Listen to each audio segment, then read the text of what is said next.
Pass-Under Lunge is a fun exercise that can allow you to continue working the lower body, but add some variety so you're not just doing lunges and squats every time you're training your client.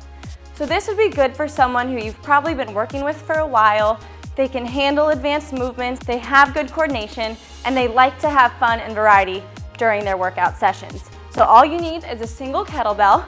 You're gonna start by stepping back, then you're gonna pass the kettlebell under the front leg. Stand up, and then keep it moving.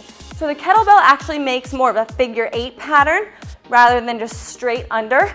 So this will require some more core and stability as you're moving through the exercise. Some things to look out for, same as any lunge, if their back toe is turning out, if the knee is caving in. So since this is lunge progression, body weight lunges, dumbbell lunges should be perfect before you have them try something like this.